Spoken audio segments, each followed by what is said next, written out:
Today's episode is going to be something that's a little bit different to what you're normally used to seeing from me here on Slimehouse. I've been working on this one video for well over a year, and very much like the thing that this whole video is focused around, it definitely started out as one thing and then slowly developed into another.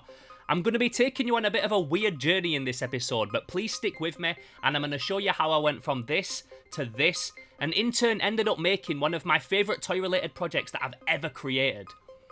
Let's do this.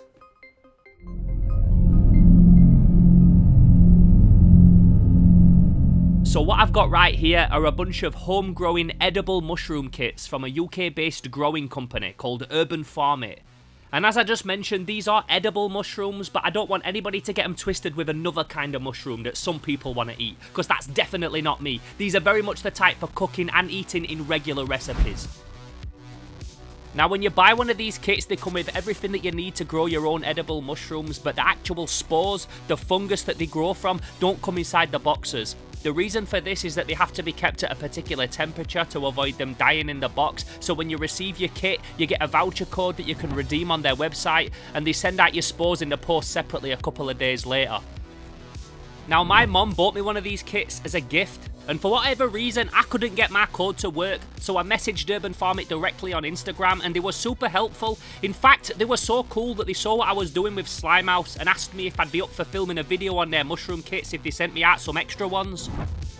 So I went from having enough for one grow to having several, which of course I was buzzing about because now I had way more to practice with. Now obviously, with this being a Slimehouse video, I knew that I was going to have to put some kind of twist on the episode. I didn't want to just make another mushroom growing tutorial or anything like that. It's really not my style, and there's already a bunch of people, including Playmates themselves, who are on YouTube doing a much better job of explaining how to grow these mushrooms than I ever could. At the same time though, I didn't really know what kind of twist I would put on the video personally, because I've never grown them before and I didn't even know if they were going to work for me.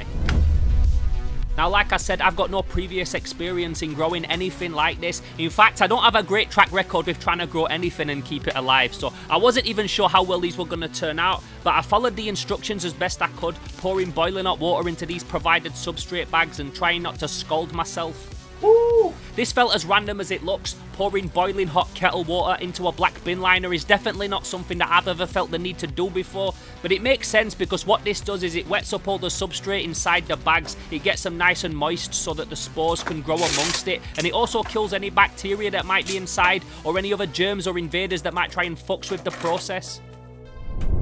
Next, it was time to drain the water out, so after leaving them for the required amount of time, again following their instructions, I cut the corners off the bag and let all the fluid pour out of the bottom.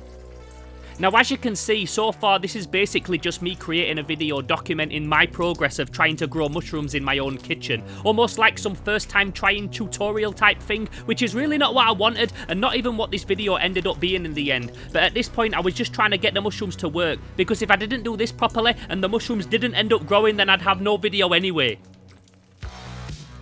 Once that was all done and I drained out as much of the water as possible, it was time to add the spores. So I had a couple of different variants to try, some golden oyster, some white elm, and also a big bag of red oyster mushrooms that I did separately. But this was just a case of pouring them into the substrate inside the bag, giving them a real good mix, a nice even distribution, and then packing them all up nice and tight and cutting some little X's in one side so that if this does work, the mushrooms have somewhere to grow out of. Then I just had to double bag them, tape them up, stick them back in the shipping boxes that they came in, label them up so I knew which was which, and then put them away for a couple of weeks, hoping that I didn't do anything to mess them up and that they could start doing what they needed to do to make me some mushrooms. So by now, these grow bags had been left under my table in my toy room for about a month all in all, and after checking on them every couple of weeks, I could see that the mycelium had now started to grow across all of the substrate. Mycelium is this white cotton wool looking spiderwebby stuff. It's the same shit that you see underneath the infected clicker's skin when they slice them open in The Last of Us, and it's absolutely what we want to be seeing if we're trying to grow some fungus. So at this point I was gassed because I know I'd at least done that first part right. From here, I just had to make sure that I tended to them every day. I set up this little station on my dining room table, making sure that they got sunlight but not direct sunlight, propping them up on some big box VHS tape so that they were tilted towards the big patio doors ever so slightly. I also had to mist them with a bit of water a couple of times a day, once in the morning and again at night to keep them nice and humid. I kept this up for a couple of weeks, and sure enough, every single day I was waking up and seeing more of these tiny little mushroom heads forming. And then one morning I came downstairs and boom, the yellow oyster had fully fruited and I had a bunch of fucking gorgeous looking edible mushrooms growing in my kitchen.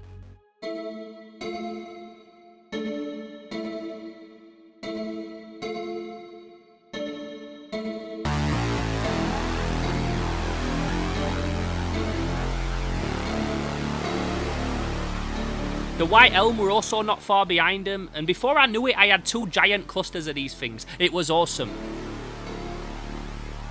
Not only because mushrooms are obviously cool to look at and they look like something that you could see growing on a weird alien planet, but because this was my first time growing anything like this before and they had obviously turned out so successful. I was buzzing. So now it was time to use them in a recipe. I'd filmed more cool shots of these things than I knew what to do with. Eating these mushrooms now was the only thing left to do. This is when I tagged in my girl Roxy.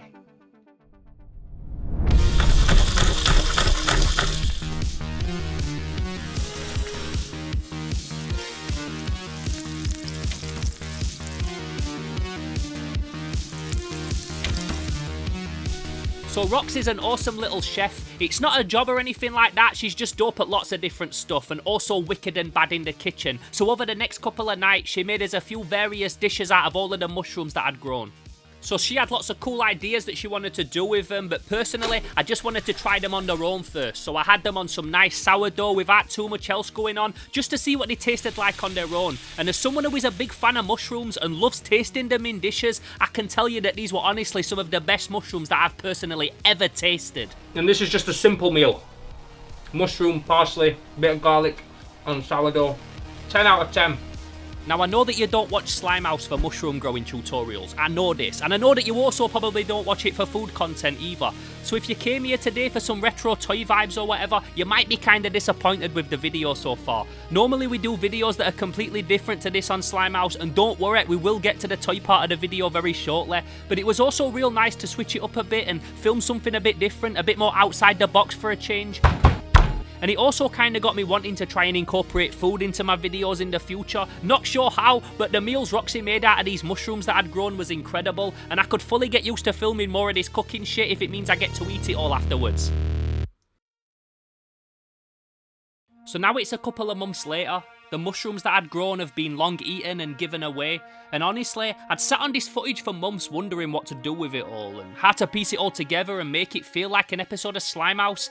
Like I said, I didn't want to just make a mushroom growing tutorial. One of the things that I did do on the side with the mushrooms is try and grow them out of weird and unorthodox containers, so using that big bag of red oyster mushrooms that I got sent, I planted those inside a skull and an old bubblegum counter display and some vintage merch mugs, and that was actually going to be like my big finale for the end of the video, but I just didn't feel like it was a cool enough reveal in the end. It was fucking awesome and weird and definitely not something that you see every day, but I just knew that I had it in me to create something better.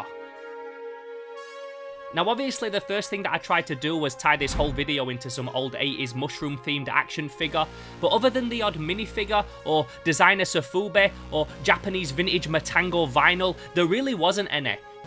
I even went on a bunch of vintage toy Facebook groups and asked people, what's your favourite mushroom / fungus themed action figure? And yeah, they could name ones that had mushrooms growing out of their shoulders or had a bit of a swamp theme or were named after fungus, but there really wasn't any. And it made me think, like, why is this such a taboo subject? Why is there no vintage iconic mushroom themed vintage action figure? Why did Playmates never create a character called Fungi or Crushroom or Sporger? And then I thought, you know what? Over this past year, I've spent so much time with mushrooms, growing mushrooms, filming mushrooms, admiring the aesthetic of mushrooms, to a point that I feel like I know mushrooms pretty well now. And if there isn't a mushroom figure already in existence, then fuck it. Maybe I should just try and create my own.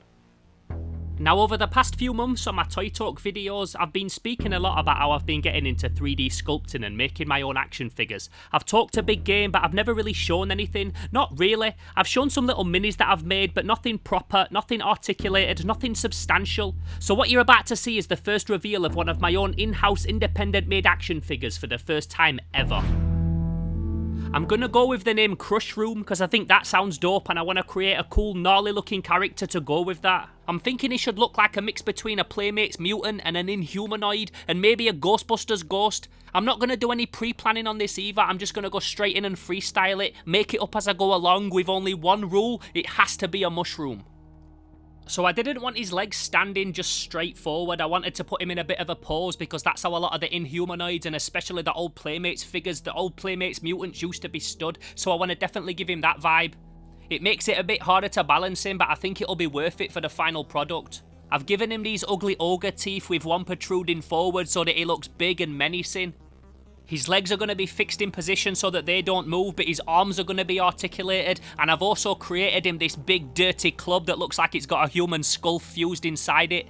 I've added a few extra finer details as well that I'll talk about later, but overall I'm very happy with this thing, so I'm going to give it a little bit of a final render, just work on a few more little finer details and then we can get it 3D printed.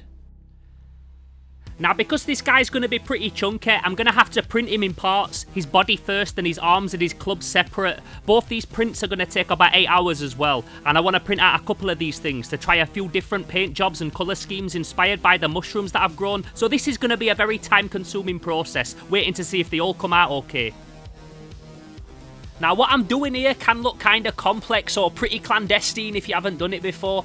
I felt very out of my depth when I first got into 3D printing, and I'm not gonna lie and say it's very straightforward and easy and plug and play or anything like that. It might be for some people, but it took me a long time to get used to the hardware and how it works. One slight millimetre off and your print will fail. Not enough supports or supports in the wrong places can make your print come out deformed looking or with big open space holes in it. And honestly, I wanted to throw this thing out the fucking window so many times when I first got it, but I'm now at a point where generally I can get stuff right first time.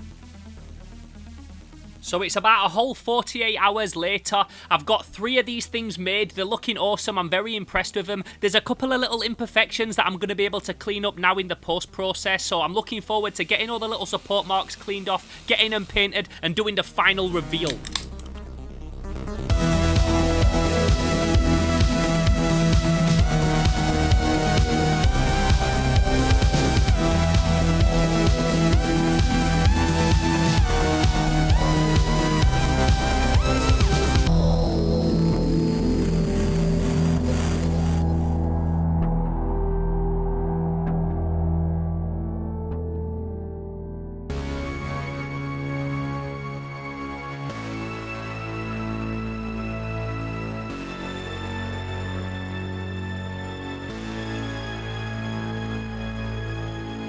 So there you have it, Crushroom, the vintage Playmates inspired articulated mushroom themed action figure, the Triclops Fungus Ogre, and I've got to say, I'm really happy with how this guy's turned out.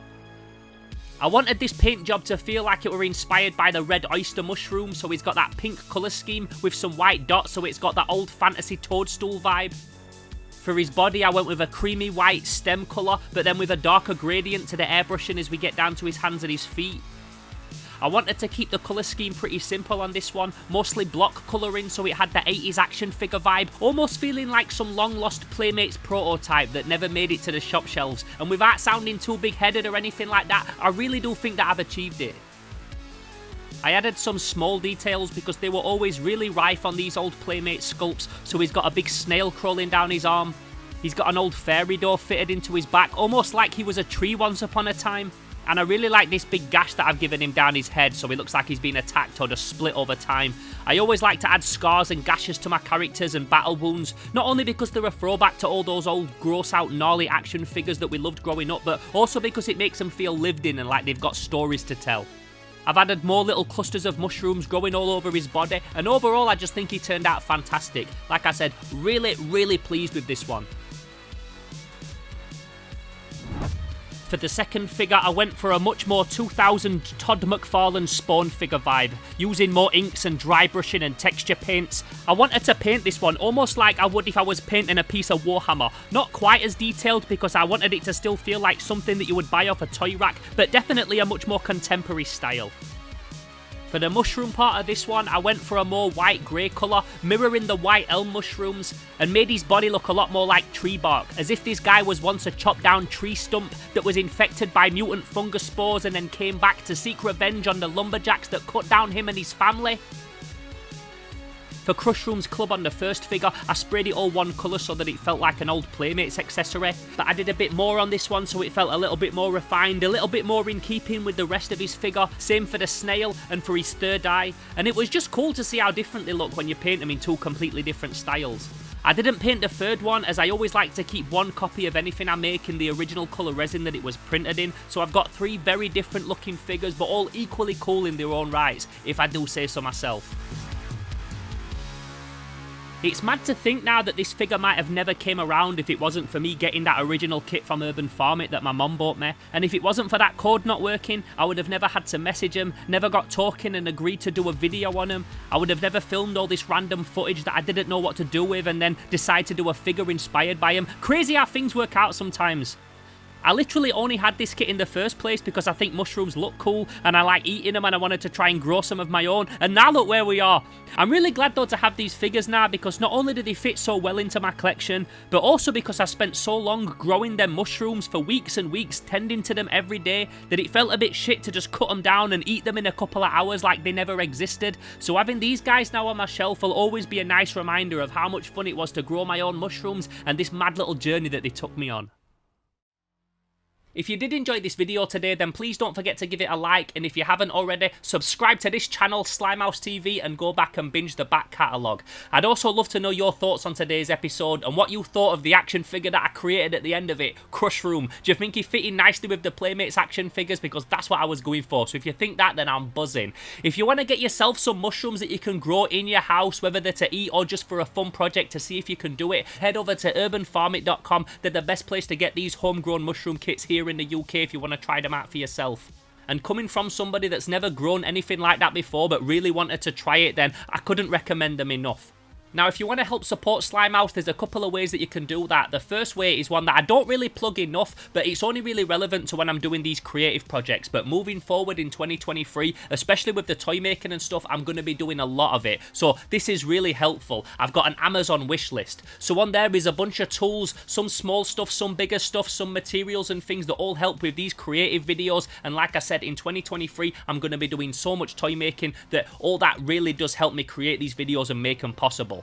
If you want to help support Slimehouse over on Patreon, you can become a Slime Alliance member or a Slime Renegade over at patreon.com/SlimehouseTV. Like I said, there's a couple of tiers on there, allowing you to get access to these videos 2 weeks early and some other exclusive stuff as well. If you also want to keep up to date with any of the other creative projects that I'm going on, or you want to hit me up but don't want to do it down below in the comments publicly, the best place to do that is over on Instagram at Theo_Kane_Slimehouse.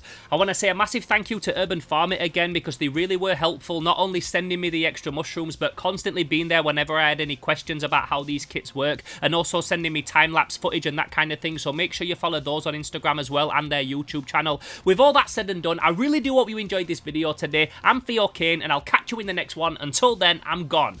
Pow!